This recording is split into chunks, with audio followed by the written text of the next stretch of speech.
podcast de l'article de Hafid Fassifiri publié sur le-digi.ma.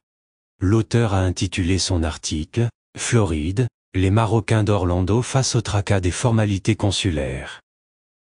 Il commence son article ainsi. Le rendez-vous du consulat mobile à Orlando a été complètement raté et s'est transformé en week-end infernal les 28 et 29 janvier. Monsieur Bourita, ceci vous concerne. Il n'y a rien de plus compliqué pour des MRE installés aux États-Unis que d'effectuer des formalités administratives consulaires lorsqu'il n'y a pas de consulat dans leur ville de résidence. Et encore plus lorsqu'il n'est pas possible d'effectuer ces formalités de manière acceptable et sans tracas. C'est la triste expérience vécue par les ressortissants marocains d'Orlando en Floride. Ils sont plus de 100 000 et constituent la deuxième communauté installée aux États-Unis, après celle des Marocains vivant dans l'État de New York. Comme il n'y a pas de consulat du Royaume du Maroc à Orlando, une caravane consulaire, ou plutôt un consulat mobile, a été organisée par l'ambassade le week-end du 27 et 29 janvier.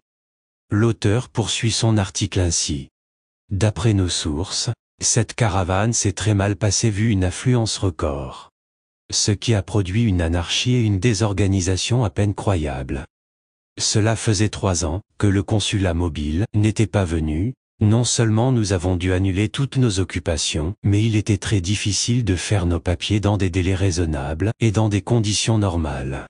Il y avait un monde fou et cela faisait longtemps que nous attendions ce moment pour régler toutes nos affaires, mais malheureusement cela s'est très mal passé et beaucoup ont dû rebrousser chemin en désespoir de cause, s'exclame MB franchement énervé et dégoûté par ce contretemps. Tout un marathon pour une procuration.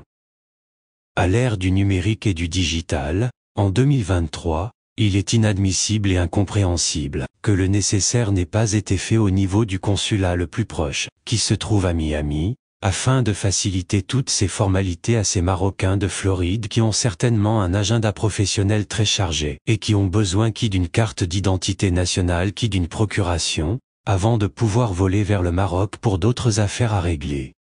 L'auteur précise sa pensée ainsi.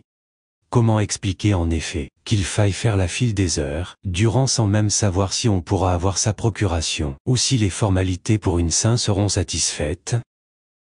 Tout un marathon éprouvant et harassant pour des formalités consulaires, qui devraient normalement passer comme une lettre à la poste, est une situation franchement intenable et insupportable, et a provoqué le ras-le-bol et l'exaspération de beaucoup de ceux et celles qui avaient absolument besoin de faire, et qui n'avaient ni le choix ni le temps. Il y a certainement mieux à faire et la balle est désormais dans le camp du ministère des Affaires étrangères et de l'ambassade du Maroc à Washington afin de trouver des solutions et remédier à une situation irrationnelle qui n'a même pas lieu d'être. L'auteur conclut son article ainsi. Ce qui est certain c'est que le temps est venu d'ouvrir d'urgence un consulat du Royaume à Orlando, c'est le souhait de tous les Marocains qui vivent en Floride. Rédigé par Hafid Fassifiri et lu par l'intelligence artificielle de le-digi Media. N'oubliez pas de télécharger notre application le-digi mobile sur Android et iOS et de vous abonner à notre chaîne YouTube le-digi TV si vous souhaitez être au courant des dernières actualités, podcasts et émissions télévisées.